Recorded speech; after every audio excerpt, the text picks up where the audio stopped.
বিসমিল্লাহির রহমানির রহিম।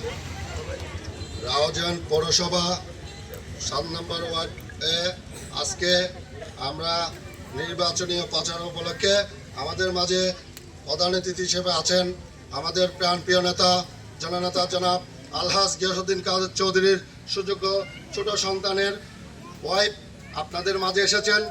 আমি আপনাদেরকে যেহেতু জানেন, আমরা ওনাদেরকেও বলেছি, আমরা কখনো, আমার নেতাও বলেছে, আমরা কখনো বিধর্মীয় ভেদাভেদ করি না। যেহেতু আপনারা বারবার বলতেছেন আমরা ময়মনসিংহ থেকে এখানে এসে 40 বছর ধরে আজকে ভোটার, আমরা আপনাদেরকে যখন, আপনারাও জানেন আলহাজ গিয়াসউদ্দিন কাদের চৌধুরী ঐক্য পরিষদের একটা সংগঠন খোলা হয়েছে, ওই সংগঠন থেকে আপনাদেরকে যথেষ্ট পরিমাণ আমার নেতা আলহাজ গিয়াসউদ্দিন কাদের চৌধুরী যতটুকু পেরেছেন সহযোগিতা করে গিয়েছেন। কিছুদিন আগে কম্বল দিয়েছেন, এর আগে ঈদে মিলাদুন্নবী করেছি, এর আগে যেখানে যে কোনো সমস্যায় আমি আমার নেতাকে বলি, আমার নেতা যতটুকু পারে আপনাদের সহযোগিতায় সবসময় ছিল, এখনও থাকবে। আমি আপনাদেরকে একটাই অনুরোধ করব, আমাদের 12 তারিখ যেহেতু আমাদের নির্বাচন, সকালবেলা আপনারা ফার্স্ট টাইমে আপনাদের পরিবারগুলো নিয়ে ভোট সেন্টারে যাবেন। আমাদের মার্কাতে ধানের চড়া মার্কা, আমাদের নেতার নাম আপনারা জানেন, আমার নেতার নাম কি বলেন তো দেখি? ইনশাল্লাহ আপনারা জানেন ওই ব্যক্তিটা আপনাদের পাশে আজকে কতটি বছর ছিল, এবং ইনশাল্লাহ আমরাও কথা দিচ্ছি উনি যতদিন বেঁচে থাকবে আপনাদের পাশে থাকবে। আপনারা কখনো মনে করবেন না যে আমরা ময়মনসিংহ থেকে এখানে এসে ভোটার হয়েছি, আমাদের উপর হয়তো কোনো রকম কিছু করবে।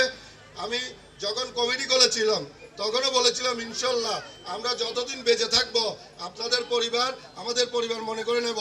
তো আমার নেতা এটা মনে করে আপনারা আপনাদের পরিবারকে নিয়ে অবশ্যই ভোট সেন্টারে যাবেন, সবাইকে ডাকি খুঁজে নিয়ে যাবেন, এবং নিজের মনে করে ওই 12 তারিখ সারাদিন ভোট দিয়ে এবং বাসায় চলে যাবেন না, ভোট গণের শেষ হওয়া পর্যন্ত আপনারা দায়িত্বশীল হয়ে থাকবেন এখানে।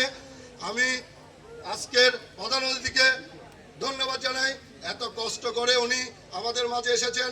আমার 7 নম্বর ওয়ার্ডের পক্ষ থেকে, আমার আলহাজ গিয়াসউদ্দিন ঐক্য পরিষদের পক্ষ থেকে, আমার ভাই বাপ্পি চৌধুরীর পক্ষ থেকে ধন্যবাদ জানাই। আবারও মঞ্চে উপস্থিত আছেন আমাদের নেতা, যেই নেতা সাবেক সুলতান কাজল ভাই, আপনারা তো সবাই চিনেন, যাকে আমি সবসময় স্মরণ করি। আমি ওনার হাত ধরে রাজনীতি করেছি, আমি সবসময় ওনার থেকে ভালো কিছু শেখার চেষ্টা করি। আমার নেতা আলহাজ গিয়াসউদ্দিন কাদের চৌধুরী একটা কথা বলেছিল, আমি যদি নির্বাচনীতে জয় হয়ে আসি তাহলে প্রথম আমি মাদক বন্ধ করব, সন্ত্রাসী বন্ধ করব।